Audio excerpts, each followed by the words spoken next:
Conceptual questions பார்க்கலாம் பாருங்க. From a tower of height h, a particle is thrown vertically upwards with a speed u.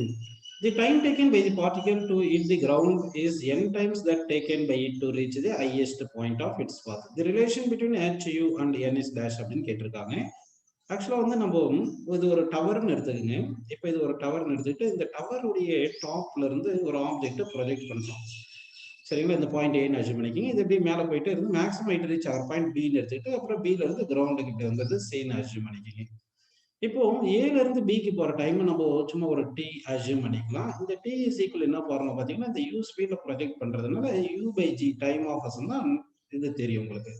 அடுத்து வந்து ஏல இருந்து பி போயிட்டு திருப்பி சிக்கு வரதுக்கு டைம் வந்து டி டேஷ்னு எடுத்துக்கணும். இதுக்கு வந்து என்ன பண்ணலாம் டிஸ்பிளேஸ்மெண்ட் வந்து இனிஷியல் பாயிண்ட் ஃபைனல் பாயிண்ட் வந்து ஏ டு சின்னு எடுத்துக்கலாம் டிஸ்பிளேஸ்மெண்ட். அப்போ டிஸ்பிளேஸ்மெண்ட் வந்து டவுன்லோட் டேஷ்ல இருக்கு, அது மைனஸ் ஹெச்னு எடுத்துக்கலாம். ஓகேங்களா? இப்போ நம்ம என்ன பண்ணலாம், s is equal to u t plus ஆர்பிடி ஸ்கொயர் ஃபார்முலா தெரியும் இல்லையா? இந்த ஃபார்முலா எடுக்கும்போது இந்த கேஸ்ல வந்து ஏ டு பி போயிட்டு சி வரதுக்கு டிஸ்பிளேஸ்மெண்ட் டவுன்லோட் டைரக்ஷன்ல இருக்கு, இனிஷியல் வெலாசிட்டி அப்வர்ட் இருக்கு, ஆக்சலரேஷன் டவுன்லோட் இருக்கு. கரெக்ட்டுங்களா?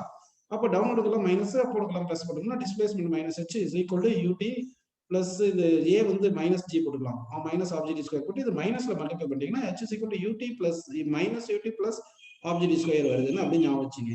எப்பவுமே வந்து என்ன பண்றீங்கன்னா ஒரு பாடி வந்து ஒரு சடன் ஹைட்ல இருந்து அப்வர்ட் ப்ரொஜெக்ட் பண்ணோம்னா கிரவுண்ட் ரீச் ஆகிறதுக்கு இது displacement h equal to minus u t plus half g t square ஞாபகம் வச்சுங்க. இந்த டைம் வந்து டி டேஷ்னு எடுத்துக்கலாம். ஓகேவா? ஏன்னா ஏல இருந்து பி போயிட்டு சிக்கு வரது டைம் வந்து டி டேஷ்னு வச்சுக்கலாம். இந்த டி டேஷ் தான் அவங்க என்ன சொல்லியிருக்காங்கன்னா n டைம்ஸ் ஆஃப் டின்னு சொல்லிட்டாங்க. என்ன சொல்லியிருக்க பாருங்க, n டைம்ஸ் ஆஃப் டி அப்படின்னு சொல்லிட்டாங்க. ஓகேவா? சரி, இப்போ என்ன பண்ணலாம்னா இந்த h is equal to minus u2 dash plus object dash square இருக்குல்ல, இது ஈக்குவேஷன் 1 எடுத்துட்டு இந்த ஈக்குவேஷன் 1 நான் இப்போ எப்படி எழுதுறேன் பாருங்க. Of gt dash square minus ut dash h வந்து ரைட் சைடு கொண்டு போயிடுறேன்.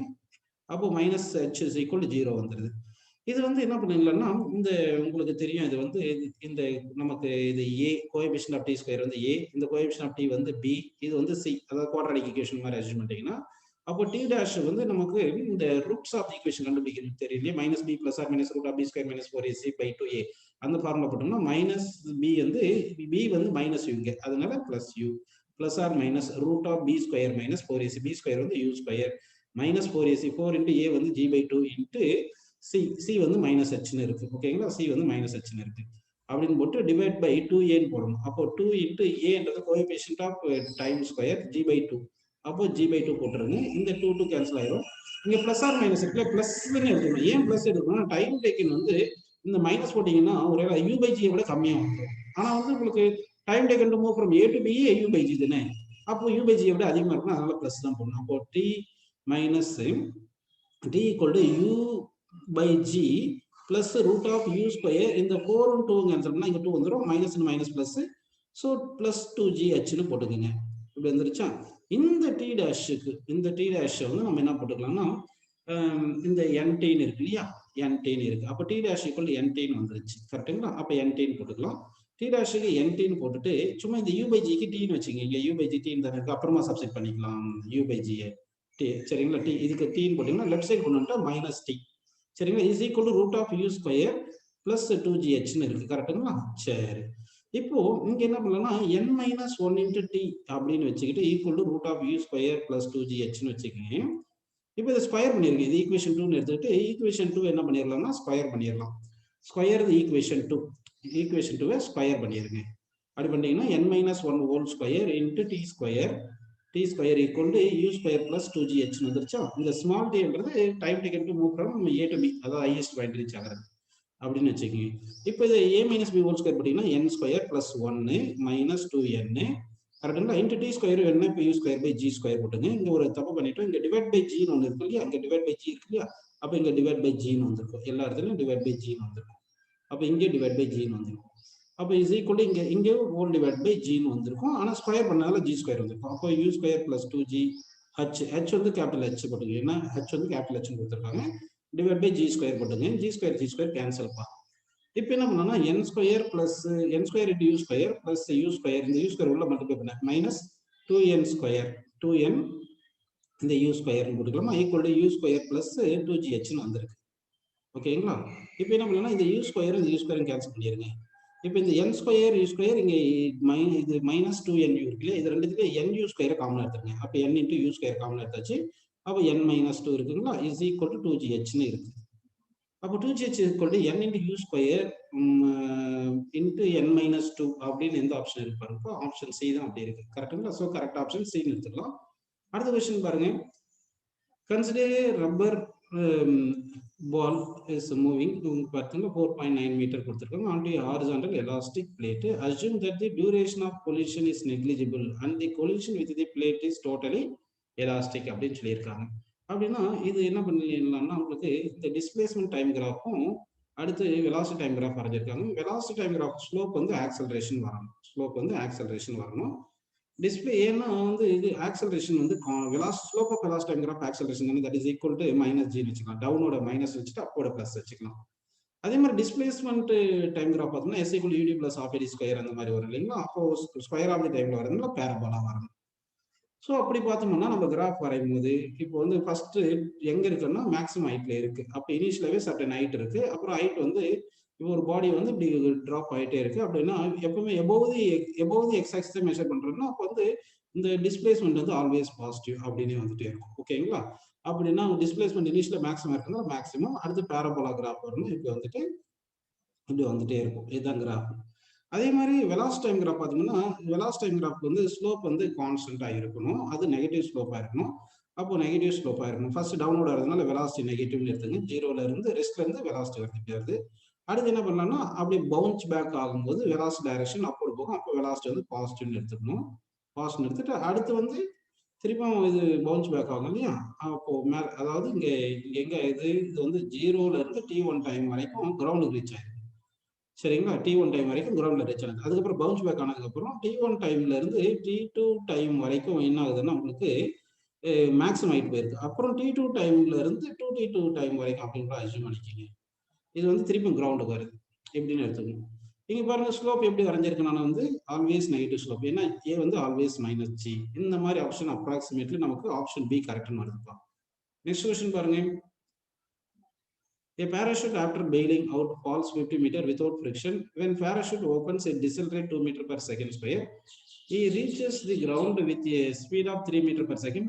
At what height did he bail out அப்படின்னு சொல்லியிருக்காங்க. அப்படின்னா வந்து என்னென்ன பண்ணலாம்னா இதுதான் கிரவுண்டு. இந்த ஹைட்ல இருந்து நமக்கு பெயில் அவுட் பண்ணியிருக்காங்க. இனிஷியலா வெலாசிட்டி வந்து 0ன்னு வச்சுங்க. இப்போ 50 மீட்டர் கீழே வந்திருக்கு. இந்த 50 மீட்டர் கீழே வந்ததுக்கு அப்புறமா தான் ஃப்ரீலி ஃபால் ஆயிருக்கு. அப்படின்னா ஏக்குள்ள ஜீன் இருக்கும். அதுக்கப்புறமா தான் இந்த 50 மீட்டர்ல இருந்து டிசல்ரேட் ஆகுதுப்பா. டிசல்ரேஷன் ஏ ஈக்குவல் டு -2 அப்படின்னு எடுத்துங்க. இப்போ இந்த டிசல்ரேட் ஆகிற டிஸ்டன்ஸ் நம்ம ஒரு எஸ் டேஷ்னு வச்சுக்கலாம். எஸ் டேஷ் கண்டுபிடிச்சிட்டு எஸ் டேஷ் பிளஸ் எஸ் தான் வந்து டோட்டல் ஹைட் அப்படின்னு எடுத்துக்கலாம். ஓகேங்களா? ஆனா கிரவுண்ட் ரீச் ஆகும்போது எவ்வளவு வெலாசிட்டில ரீச் ஆகுது சொல்லியிருக்காங்க 3 meter per second. So final velocity 3ன்னு வச்சுக்கோங்க மீட்டர் பர் செகண்ட். இங்க எஸ் வந்து இந்த 50 மீட்டர் டிராவல் ஆகும்போது இங்க ஒரு வெலாசிட்டி இருக்குல்ல, இது வி டேஷ்னு வச்சுங்க. ஏன்னா எஸ் டேஷ் டிஸ்டன்ஸ் டிராவல் பண்றதுக்கு initial velocity v dash, final velocity v. First 50 metre fall ஆயிருக்கு. அப்போ initial velocity 0, final velocity v dash. So first கேஸ்ல நம்ம பார்க்கும்போது v square minus u square equal to 2as எடுத்துக்கலாமா. 2gs எடுத்துக்கங்க. S வந்து 50 metre போட்டுங்க. Initial velocity 0. இந்த v தான் v டேஷ்னு வச்சுங்க. v dash square is equal to 2g into 50. 2 into 9.8. g வந்து 9.8 போட்டிங்கன்னா அப்போ நமக்கு என்ன வரும்னு சொல்லுங்க. அது 19.6 9.8 இன்ட்டு 2 வந்து சரி 2 இன்ட்டு 50 வந்து 100 இன்ட்டு 9.8 வந்து நம்ம என்ன போட்டுக்கலாம் 980 அப்படின்னு போட்டுக்கலாம். சரிங்களா? v டேஷ் ஸ்கொயர் அப்படின்னு வந்துருச்சு. இப்போ இங்க இந்த எஸ் டேஷ் டிஸ்டன்ஸ் தானே வேணும். இந்த s dash distance initial velocity v dash, final velocity 3 அப்படின்னு தெரியும். அப்போ v square minus v dash square initial velocity is equal to 2as 2g into s டேஷ்னு போட்டுக்கலாம். ஆனா ஏ போடக்கூடாது. இங்க ரிட்டார்டேஷன் -2ன்னு கொடுத்துட்டாங்க. அப்போ ரிட்டார்டேஷன் ஏன்னு தான் போடணும். ஏ போடணும். அப்போ வி ஸ்கொயர் வந்து 9 கரெக்டுங்களா. Minus v dash square minus 980. ஏன்னா வி டேஷ் ஸ்கொயர் நமக்கு மைனஸ் 980 தெரியும். ஈக்குவல் டு 2 இன்ட்டு ஏ வந்து -2ன்னு கொடுத்துட்டாங்க. அப்போ -2 இன்ட்டு எஸ் டேஷ்னு போட்டுங்க. இப்போ இந்த 980ல 9 கழிப்பா. 980ல 9 கழிச்சா 971. மைனஸ் மைனஸ் கேன்சல் ஆயிரும். ஈக்குவல் டு டிவைட் பை 4 போட்டு இது எஸ் டேஷ் போட்டுங்க. நமக்கு டோட்டல் டிஸ்டன்ஸ் தானே வேணும். டோட்டல் ஹைட் கூட எஸ் டேஷ் பிளஸ் 15 போட்டுக்கணும். இந்த எஸ் டேஷ் வந்து 971 டிவைட் பை 4 பிளஸ் 15 போட்டுங்க. இதை சால்வ் பண்ணா உங்களுக்கு 292.75 அப்படின்னு வந்திருக்கும். அப்ராக்சிமேட்லி நம்ம 293 மீட்டர் அப்படின்னு எடுத்துக்கலாம். ஓகேங்களா? சரி, நெக்ஸ்ட் கொஸ்டின் பாருங்க. A body projected vertically from the earth reaches a height equal to earth's radius before returning to the earth. The power exerted by the gravitational force is greatest கேட்டிருக்காங்க. பவருக்கு என்ன formula அப்படின்னு பார்த்தோம்னா, power is equal to force into velocity into cos theta அப்படின்னு பார்த்தோம்னா, projected பண்ணும்போது velocity அப்போடு இருக்கும், power வந்து டவுன்வர்ட் இருக்கும். அப்போ தீட்டா வந்து 180 டிகிரி, அப்போ பவர் வந்து மைனஸ் எஃப் இன்ட்டு வின்னு வந்துடும். காஸ் 180 மைனஸ் 1 வந்துடும். கரெக்டுங்களா? சரி. அப்போ அதே மாதிரி ஆன் ரீச்சிங் தி கிரவுண்ட் பார்த்தீங்கன்னா வெலாசிட்டியும் அதிகமாக இருக்கும், ஃபோர்ஸும் எம்ஜி, ஃபோர்ஸ் ஆல்வேஸ் எம்ஜின்னு வச்சுங்க. ஆனால் ஆங்கிள் பாருங்க, ஃபோர்ஸுக்கும் வெலாசிட்டி ஆங்கிள் வந்து 0 டிகிரி தானே வருது, தீட்டா ஈக்குவல் 0 டிகிரி வருது, வெலாசிட்டி மேக்ஸிமா இருக்கு. அப்போ காஸ் 0 வந்து மேக்ஸிமா இருக்கும், 1ன்னு எடுத்துக்கலாம். அப்போ power is equal to f into v into cos 1ன்னு வந்துருது. So velocity maximum on reaching ground, force m g எந்த பாயிண்ட்ல கான்ஸ்டன்ட், காஸ்ட் மேக்ஸிமம் 1 வேல்யூ இருந்ததுனால just before reaching the body of the surface of the earth ன்னு எடுத்துக்கணும். So at the instant just before the body hits the earth தான் வந்து maximum பவர்னு நம்ம எடுத்துக்கலாம். So நம்ம தெரியவே power equal to f into v into காஸ்டா, f வந்து எம்ஜி ஃபோர்ஸ், கிராவிடேஷன் ஃபோர்ஸ், இது கான்ஸ்டன்ட். வி வந்து கிரவுண்ட் ரீச் ஆகும்போது தான் வெலாசிட்டி அதிகமாக இருக்கும், காஸ்ட்டும் அதே மாதிரி பாசிட்டிவ் மேக்ஸிமம் வந்து கிரவுண்ட் ஜஸ்ட் பிஃபோர் ரீச் ஆகும்போது தான் இருக்கும். ஆனால் ப்ரொஜெக்டட் அப் போடும்போது காஸ்ட் வந்து -1 வந்துருது, அதுதான் பிரச்சனை, அங்கே நெகட்டிவ் ஆயிருக்கு. ஓகேங்களா? சரி, இப்போ நெக்ஸ்ட் கொஸ்டின் பாருங்க. Wherein a particle of mass m is released from rest and follow a parabolic path, I should assume that the displacement of the mass from the origin is small. Which graph correctly depicts the position of the particle as a function of time? இப்போ இந்த particle வந்து இப்படி oscillate ஆகிட்டு இருக்கு இல்லைங்களா, அப்போ அது simple harmonic மோஷனாக இருக்கும். ஏன்னா ஸ்மால் டிஸ்பிளேஸ்மெண்ட் ஸ்டார்ட்ஸ் ஃப்ரம் ரெஸ்ட்னா எக்ஸ்ட்ரீம் பொசிஷன்ல இருந்து வந்திருக்குன்னு அர்த்தம். ஏன்னா மீன் பொசிஷன்ல வெலாசிட்டி இருக்கும், இப்போ எக்ஸ்ட்ரீம் பொசிஷன்ல இருந்து ஆசிலேட் ஆகிட்டு இருக்கு. அப்படின்னா இது சிம்பிள் ஹார்மோனிக் மோஷன் எடுத்துட்டோம்னா நமக்கு என்ன வரும், simple harmonic motion x is equal to a sine omega t. இனிஷியலா வந்து ஃபேஸ் வந்து 90 டிகிரி இருக்கு, ஏன்னா ஸ்டார்ட் ஃப்ரம் ரெஸ்ட்னா எக்ஸ்ட்ரீம் பொசிஷன்ல இருக்கு. அப்போ சைன் ஃபங்க்ஷன் வரணும், ஆனால் இனிஷியலா வந்து மேக்ஸிமம் பிளேஸ்ல இருக்கணும், அதாவது எக்ஸ்ட்ரீம் பொசிஷன்ல இருக்கனால ஆம்பிளிடியூட் ஏல இருந்திருக்கும், டிஸ்பிளேஸ்மெண்ட் வந்து ஆம்பிளிடியூட் ஏல இருக்கும். அப்படி பார்த்தோம்னா சைன் ஃபங்க்ஷன் அடுத்த ரெஸ்ட்ல இருந்து ஸ்டார்ட் ஆகுது, எக்ஸ்ட்ரீம் பொசிஷன் வந்து வந்திருக்குன்னு பார்த்துட்டு டைம் ஈக்குவல் 0ல டிஸ்பிளேஸ்மெண்ட் வந்து ஏன்னு எடுத்து ஃபர்ஸ்ட் கிராஃப்னு எடுத்துக்கணும். நெக்ஸ்ட் கொஸ்டின் பாருங்க.